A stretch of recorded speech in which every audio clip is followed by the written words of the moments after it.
ñëpp abonné Abdoul Aziz Sow TV waaw direct la waaye ñu abonné pour ñu abonné maam ay nañu ngeen nuuru siraatil mustaqim wa qaa'idil haa'il li dinil qawim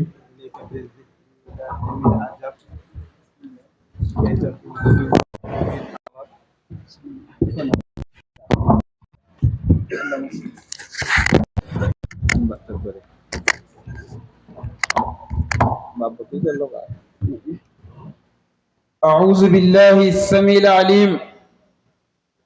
من الشيطان الرجيم بسم الله الرحمن الرحيم حمدا لمن فتح ببركة أوليائه أغفال مغفلات القلوب وفتق بوجهاته مكاسهم من رتب طاقات الغيوب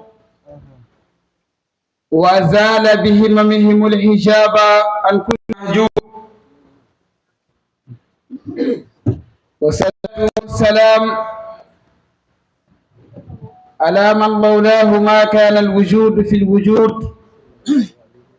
ولم يكن لنا ركوع والسجود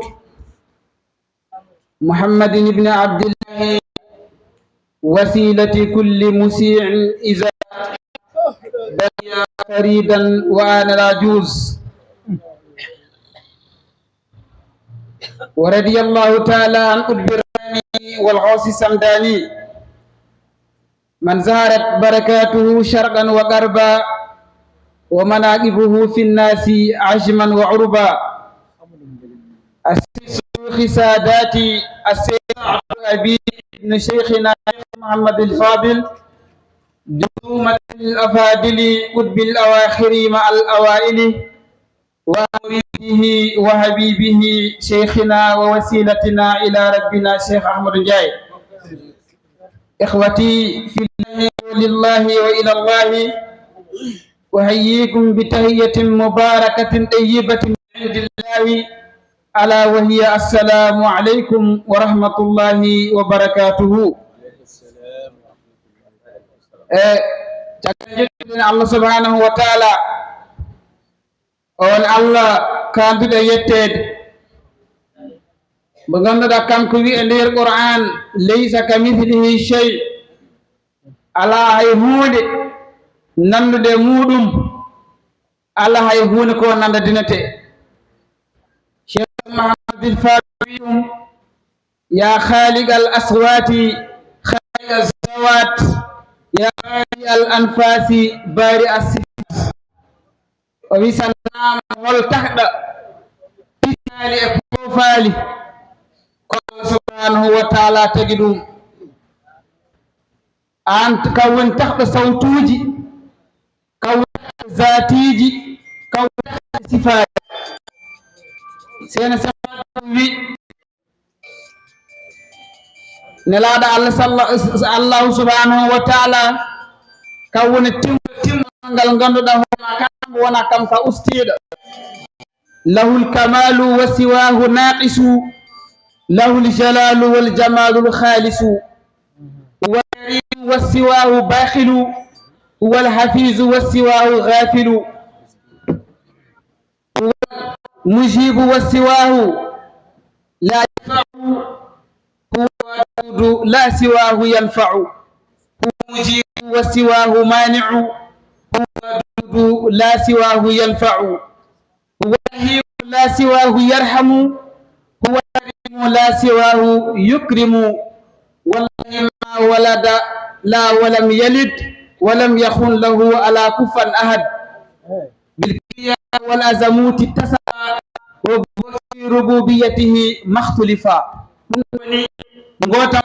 سين سفسا من الله da kala wona Allah ka ustiɗo en mbawɗa pot fof ka adi wala ka wali wala ka qud wala ka gaus ustaɗa sababu kandal ma haydi wonɗo mbawɗa fot a wettatako ɗo o wi kanko woni jom gondam jom jamal mo ganduɗa koko laaɓi tosɗum saggaka koko saggaka e ndega kala goɗɗo woni wona Allah woni mo ganduɗa huwa karim wasawu bakilu mo ganduɗa ko teddinowo kala mum ka ɗawowo hay so tawi ka moƴƴo mo jiɗaɗa neɗɗo taw wawa ɗum waɗ wonwawɗa hokku neɗɗo kono wonka wawa ka Allah woni kattanɗo foof o wi haisu wasahu yahfalu de tawi mo ganduɗa la tahuzuhu sinatun wala nawm o mowata o moftetake o yejjirta ko wi Allah kala mo wona kala koɗare ɓuuri jejjite sa yejjitani ma ya gacca sa ɗum ma ɗum accuma wal mujib wasahu mani'u dakko mo dakkata juuɗe jama ko Allah kaman yujibul mudarra iza da'a kan jaɓotoɗo loriɗo lorliɗo to dekki Allah juuɗe wi ko Allah kala mo wona Allah ka kaɗowo sa roneɗo wonokkal ma ka wawna ɗum o wi huwa alwadudu la siwahu yanfa'u yiddu nafa ko Allah Allah nafoore ɗon hay so jogiimo nafoore wonɗo ne foti kono wonɗo ne yottaaki wa rahimu la siwahu yarhamu jom aduna e laakara ko Allah kala mbo wona on ɗon wonɗo jurum mahaaji karimu la siwahu yukramu walla yukrimu kam woni tedduɗo hay gooto goɗɗo mbaawa ittu teddu wona kamum o wi ma wulida la walam yalid waati Allah on sifimɓiɗo sifaji o jibinayi to wala yakun lahu ala kufan ahad o ala fat o ala nadid hay gooto o wi holno sifati o wi bil kibriya wa azamuti tasafa wa fi rububiyatihi khilifa ɗiɗo sifaji ɗiɗi ɗi o wino al kibriya o wal azamatu ridai فمنازعني منهما ألقيته في ناري ولا أبالي ماون قولك مين على جاي مين على جاي كلا قول ندير دام هدوم ود ما يفعلك سيحنا في ربوبيته مختلفا وانت كم جاي من تجمن تجمع ويدون لورال على دون هاي روح نوبة سنة موجي ولا إن سألتهم من خلق السماوات والأرض لا يقولون الله سيدنا نوبة تجي أسماء من بك الله ودي وفي ربوبيته مختلفا نجيان تيري موكم دي اجاي كل موك أدون لورال على دون ودي ندين هدين أم جتا أون الله سبحانه وتعالى نتدو فتني كم فتني وكي من تاولا جامع تدو جامع مولد ولي الله بيسخ ودك المود شيخ رضي الله تعالى عنهما محمد صلى الله عليه وسلم من غندا كان كوني وسيلة العظمى جوكال مانغال او من جوكيدا او من جاكوردا كان جوكي كو مو ياكوري اون هو جوكي هو ياكوري اون هو جوكي هو ياكوري محمد صلى الله عليه وسلم كان وني دمال حكم من الله كلام روين من ايوتا شيخ سادي تعالى وسيلة وخصه بأعظم الأعظام الله ودي نلاɗo woni jokkorgal windere nde e muɗum kala mo rewade mun e jokkota o soni ɗum noon o hertini ɗum kala ko mawni kala ko yooɗi kala ko ngardi ha fo wi yooɗi Allah wi nelaɗo ƴettu ko ɓuri ko ko an jeeyi heno nelaɗo Allah ɓuri moƴƴugari heno heewi gandal nelaɗo Allah ɓuri heewi gandal heno nelaɗo Allah ɓuri mawnu ɗum woni wa khassa bi a'zamil a'zami wadde nden ko en foɓe monto nelaɗo manta noon mamma tindinel gotel da'atu qawmi fihi wa bi kulli khaslatin alayhi بخسلة عليه تمتعت قوم عيسى بي وكن بكل خسلة عليه رسول الله صلى الله عليه وسلم من كان وما ولور كنو دا يا سيد دعته قوم عيسى فيه هو ngano da yimbe Isa woni Allah rasulullah naata e jukkuji muɗum fof manta naati muɗum e fof manta won woto wi ɗum ko ɓi Allah kono kala ko gondoɗa hoore ma وكم بكل خصلة عليه أنتكي سكناج مكو نيوتي أندير سود هاغوي مثل نغال ماجي سود نيبوندو o yilli mestal ngal woni ngal yitti suudel niɓɓe taw rasulullahi homo boowo haɓoy rasulullahi sallllahu alayhi wa sallam naati suudu ndu suudu yeyinde leeri sokone wucciti e mestal ngal leli e nder lesdi o naati desbu o adda ɗum besan bunu sa o wi ɗum wa ajmalu minka lam tara ɗaɗɗu aynin wa akmalu minka lam tali nisa kulli won kulli كل عيب كأنك قد خلقت كما تشاء رسول الله وأجمل منك قرب ما يور لم ترى قد عين هيتر وتر ما أيهنا ما كن أجمل منك قرب ما تمو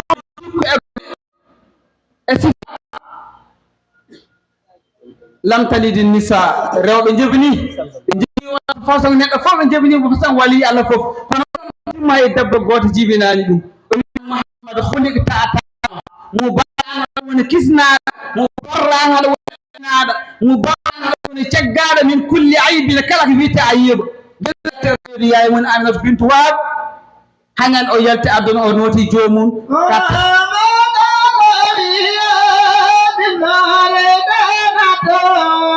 محمد لم يزل من الذي محمد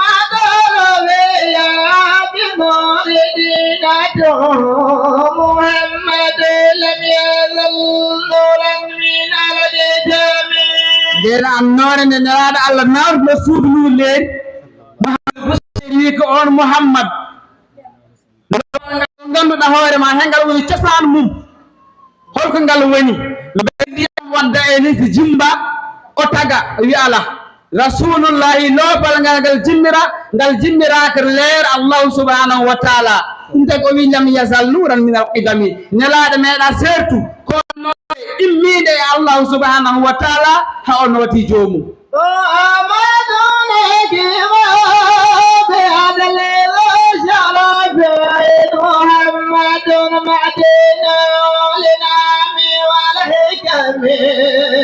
oyo on muhammad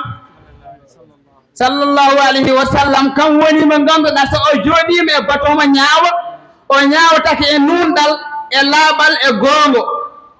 wona wartano acca o wona homo raaro acca o ala kam Busayri wino kam janano adorto ɗum sabu kono kam bandum woɗɗetto sabu fenade ngan bandum e fenade o meeɗa riiw janana sabu e dow goongo yo muhammad kanko woni o ne e tengal rasulullahi sallallahu alayhi wa sallam kam woni tos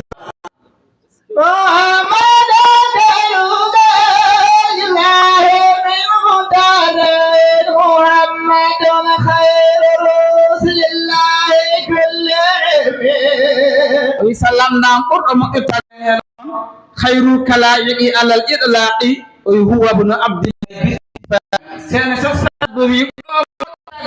e dow wellet wofende kori haysa salim senade tan e kefragal ngoni e nder ma tawiɗa kono han ande ko muhammad woni ɓurɗo moƴƴitade mo ganduɗa immi ko e mudar kono noon annabaɓe ɓe teddi ujunaji temedere nogas nayi nulaɗo annabi jiɗɗen wi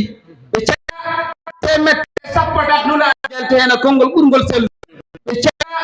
nogas jaa nder alquran ɓe cagga joyi jeltinaɓe goni ulul asmi en ɓe caa goto yaltina woni mouhamadou rasulillahi sallllahu alayhi wa sallam ɗum tagi jimam o wiye que wa kulluhum bil mujisati kono wa khayruhum khitamu muhammadou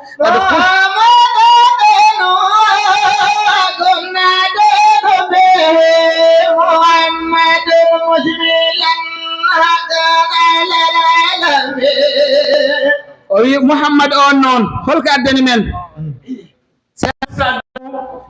o nandodiri ɗon Busayri o wi o rasulullahi sallllahu alayhi wa sallam on diinaji ko hema tan mbawɗen yaɓɓu men cukken hen ndewene ko addana ko won diinel islam من ادعى أنه غنى في مذهبي إلى هدى لم يذهبي قال شلتيد ولا برنديد ولا بوب نبد لاول والجيد الله ورسول الله ويان لا والبيوال أقدر بهن ود كما الذين وما آتاكم الرسول فخذوه وما نهاكم عنه فانتهوا كلا كنولا دو أدني من نجعه كنا كلا كهد من كيد نجعه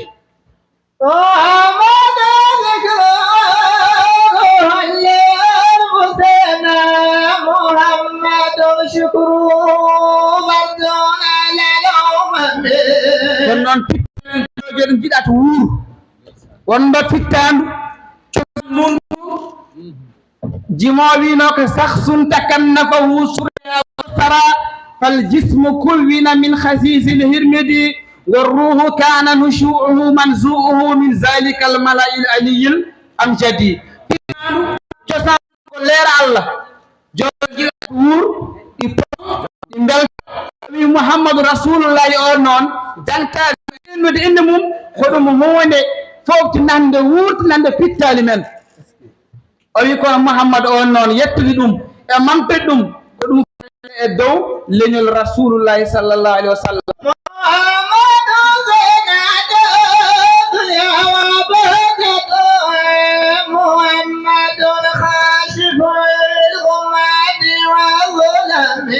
oyi Muhammadu Rasulullah non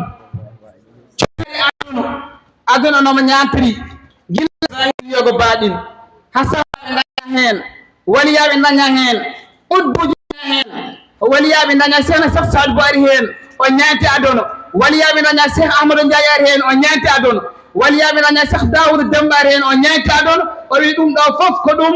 Muhammadu woni ñantugal adono kam woni kadi jonnam adono o wi on Muhammadu Rasulullah non وبهجتها محمد خاسف الهمات والظلم محمد من غرد إتن من نبي حلاج إتن من كلاك هنا من بيرنا كل من الله حلاج أو أجودم الله يدوم كسر منيرا كلام بلا بلير دكلا نزل بيلا دون وانت نبي أن ولي محمد رسول الله سأبوي مدحت بسعري سيدنا عفوز لعلي اليوم الملام أفوز عليه الصلاة ما يدوم الشرع بولا عجوز مدد بشعري سراجا مجوز لعلي اليوم ملامي أفوز مدد بشعري سراجا مجوز لعلي اليوم ملامي أفوز سيدنا تدوم كما يدوم شعاع بناجي الأجوز فهو رسول وهو النبي وهو شفيع لأهل الجود كريم له خلق عليه له النبي أجوز فما مثل بشر وكيف ورئيس الجود sene sabu o jodi ha ɓoye ɓerde mum dogi e laakara kulwili gonɗi laakara Allah wino ya ayyuhan nasu taqu rabbakum inna zalzalata saati sayvim kule moɗon an jii ko hunde mawde de yownaha tazhalu kullu murdi'atin amma ardat kono watada'u kullu zati hamlin hamlaha watannasa sukara wa hum bisukara lakin wallahi shadid Allah wi kule Allah kulon ñawta ma gonɗa dellem ko mawɗo so ñalawm non wonena jaa neɗɗo wakko ɓinguel mawno musnena ngel o weddo ngel saba kulol debbo to wiiɗa do soaji ɗon jippini kulol e fayre jeeɓe woni mandirɓe te mande laane ko lebte Allah ngoni mawɗo e dow mumen wi moni mi ƴeewa solution Muhammadu Rasulullah holno mbaɗa min manta ɗum sim ɗum Allah yurmimi o wi madahtu bi'ri jana ajuz sadbu e jimam ɗi e jimɗi tani mantodi sirjana ajuz lawna komo ɓoyɗo woni Muhammadu leer makko o mo ganduɗa hen woni cosaan gila haada tageede hoore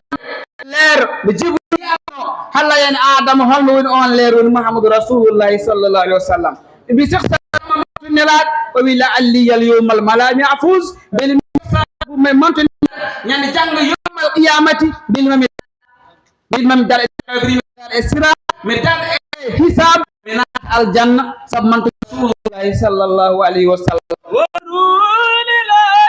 سمع لسمع بقلبي دوري يجوز وكان الكليم كليما ولم يماثل بفعل يجوز رسول الله سن موسى إبراهيم ko jeya goɗɗo geɗangal ngal ngal goɗɗo dañani ngal ƴewtan Isa ko ruhullahi Allah tagimo baba o jogi yumni Maryam ha Allah itti ɗum o ɓanti ɗum o nayi ɗum ko asman ƴeewa Musa ko kalimullahi ko Allah jaggi ɗum waɗi ɗum kalde diije o suwi an woni kalde diijam o jaggi Ibrahim o yi ɗum ko an woni sahilam kono o yi walam yabluganna maratibahu fa kayfa tudahila ajuse kamɓe foti ko madina bon yottade Muhammadu rasulullahi sallallahu alayhi wa sallam sababu ɗe jiida le jiida annorde jiida seeɗade o wi on nelaɗo wasilatu kulli musiin faridan wa ana al ajuz on nelaɗo de kam woni jokkorgal kam woni ɓarorgal kala mo ganduɗa hoore ma sunima heewi bakkatuji a jagge hoore ma Allah nelaɗo woni jokkorgal ma sa wi an goto e nder ɗabire ma fa huwa wasilati on nelaɗo woni jokkorgalam o wi hodde barihi so tawi namnamo nder kabram bir sine kam mi jokki e Muhammadin sallallahu alayhi wa sallam wa khallafat annila ajuz adon hittimi keedi wadde on rasulullahi sallallahu alayhi wa sallam ganduɗa kanko jogi oɗo martab enen pop wuurde yeddirmi e mantude ɗum e siɗum waktan hande ko ceerno zikru woni zikru lisan la ilaha illallah sabi eɗen gandi oɗo tante Cheikh Daoud sabi Daoud mbiyayi Allah sabi Daoud mbiya kulɗo Allah sabi Daoud mbiya Cheikh Daoud Amadou Ndiaye kono sabi Cheikh Amadou Ndiaye mbiya sene sabi sene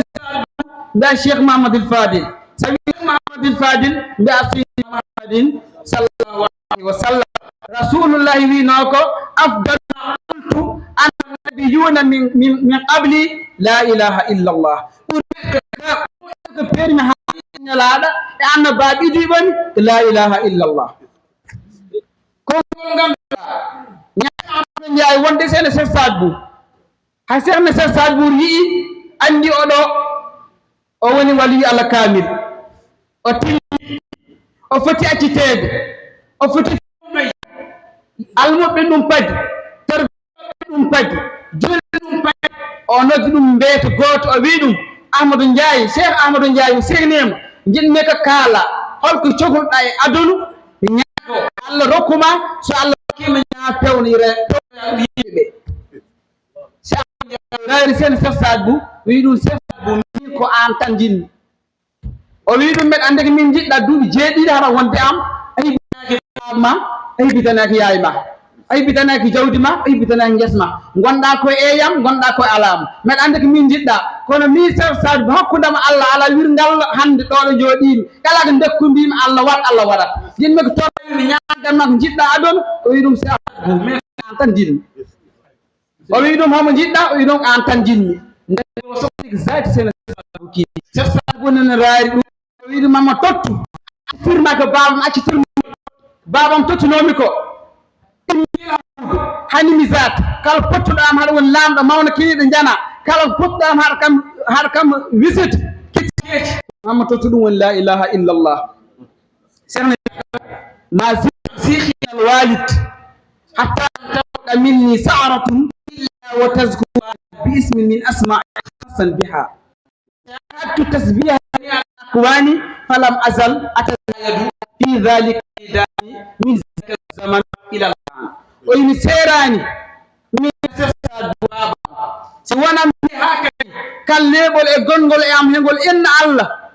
إن الله هنغول إنك هنغول قولوا لهدور هن جيداك إغنغول إنك الله وإن سيراني من بيدو نون من بيدو نون وجل أو فاسون جل كالني كون أنسى أمر جاي بعدين تكتم لا إله إلا الله سنة بلا إله إلا الله والثونري كالغان كالشاليدو شيء ويرو مي تكتم لا إله إلا الله هلكون لا إله إلا الله كون الله ستيم أي تقول أسمان النفدي اللوت نرجول جهم أنيلاهم أو يفهم أن تانك جمعنا إلا جدي إلا جدي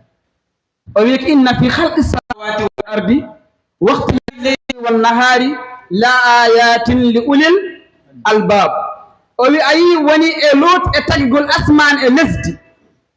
اللوت نرجول جهم أنيلاهم كلهم دليل الله تندي نوجين غوتام فوق الله كونك جمعنا إلا جدي فهمت جمعنا إلا جدي الذين يذكرون الله قياما وقعودا وعلى جنوبهم ويتفكرون في خلق السماوات والأرض ربنا ما خلقتها باطلا أي ونجمعنا إلا جك إنه بالله سبحانه دريم لا إله إلا الله إن الله سبحانه جوديم إن الله سبحانه دريم بانجي جمع نيان ولا بانجي جمع ناني كبدون غني جمع إلا ودندن سبحان الله وني بو لا إله إلا الله جمع الله سيد نيمم كجمع إلا هذا القرآن وبيتك مدمن لايد أنون جمع إلا كم غدا سهل جنگ على سخلان هذا سالجي سخلاني سخلان هذا لاج سخلان هذا تم سخلان وقت مدقي وانا وقت بحرمي ولا إله إلا الله عليكم إخوتي بالذكر فالله يذكركم بالجود وقت المسلم دوما ده إنه دي الله سوني الله إنه من دك كيود أتب كلام لا إله إلا الله نفت نتو الله أكير ما تبنغال لا إله إلا الله بنجانجين بندرسنا لا إله إلا الله المبشر أمان جاي بيو لا إله إلا الله فيون الممكن يكون لا إله إلا الله harfaji sappo ɗiɗi so la ilaha illallah a dañi harfuji sappo ɗiɗi a dañi heruji ñalawma so muhammadu rasulullahi a dañi harfuji sappo ɗiɗi a dañi heruji jamma ɗum carriére so konngol ngol fama a windantaka bakkat ɗum taki se mana man nala sa'adat al abad illa biha kono fama madad heɓani on keɓɗo malal duumingal so wonangol ko la ilaha illallah wadde onon ɗaɓɓire e la ilaha illallah ɓesdare لا إله إلا الله معزبا لربي مولاه لا إله إلا الله معزبا لربي مولاه بمدي وتعزمي عنه غفرت أربع في الذنوب كبرت أي سين سرسا بتكيل غراي وجد رسول الله صلى الله عليه وسلم وجد بيتي لا إله إلا الله هذا مفوت مونين دهين الله أي ما الله يربي نام وجود ناجي ناي بكات بكتو إبين لا ستي أون على بكتو نون أو يهدي مون إجينا مون جاكي لا إله إلا الله جاي وإن لا إله إلا الله يا أتمنى دم بللي هم تاني جدا كورسو إجونغو هرم دوغا دو لا إله إلا الله واد المو شاهون جاي كو هين جاغات توبا جي فيون المؤمن سيدي مالك هين جاي فيون المؤمن سيدي مالك هين جاي فيون المؤمن من لاين لاين إن اللي جنتي دينه لجنتي دين لا إله إلا الله كم أدل منك بري أمودي دين بري مودم إلا الله وهين أجاكونا أداري أتفق وبي جيش أبو جيش مسوكي هم هذا رسولي ونيبي أن سور ماكو جيش أرتاني أجاكونا كو لا إله إلا الله ودما نال من نال سعادة إلا بالله سيخنا يباني مالال دون شيء سواء لا إله إلا الله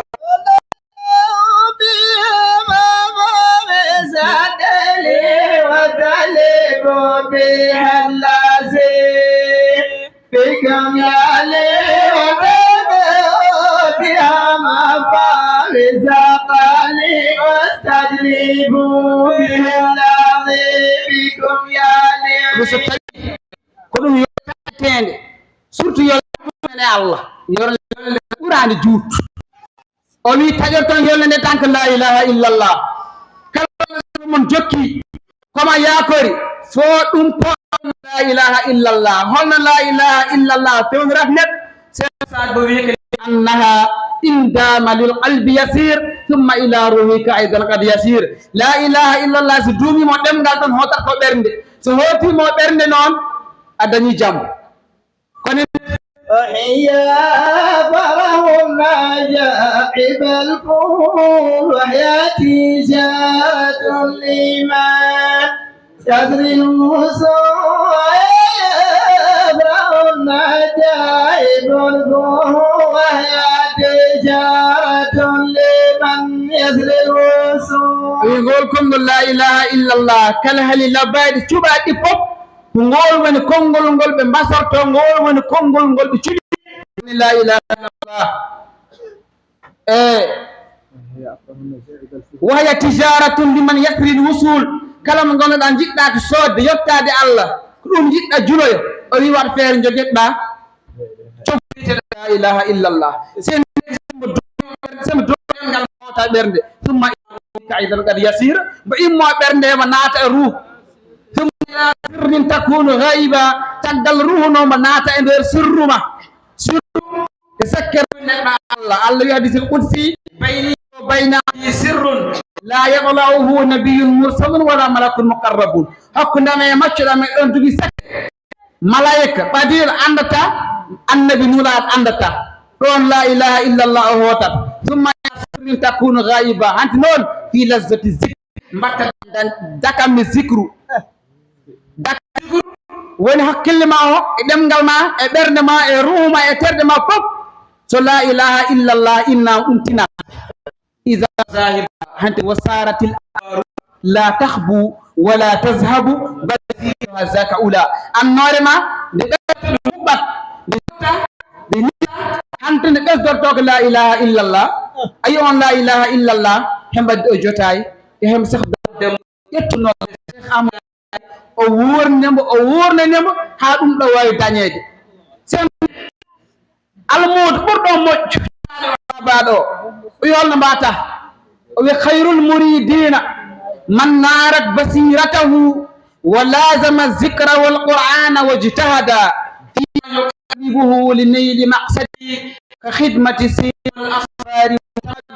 min kulli hadha ala al ilahi khaliqina man lam takun zawjahu wala walada o wi almudo tubaɗo ɓurɗo moƴƴo baɗo o joom o tantamudo o wi ko man ko on mo ganduɗa narat hina leeri narat hina laaɓi basiratahu gueti mum jiiɗe ɓernde o woni almudo ɓurɗo laa ɓurɗo moƴƴo ɓurɗo suɓede almude o wi holno wata o wi wa lazama zicra o ñiiɓat e innude Allah o ñiiɓat e la ilaha illa Allah wal qur'ana o ñiiɓa e janngude alqur'ana kono kadi woji taha o tinni to fima yuqarribuhu kala hen ɗum ɓattinni maqsadi ko faadiɗa ko hoɗum woni ɗum ganduɗa heɗum tinna ɓurɗa waddanka o wi ka khidmati o ene ceerno ma ayi legganade ceerno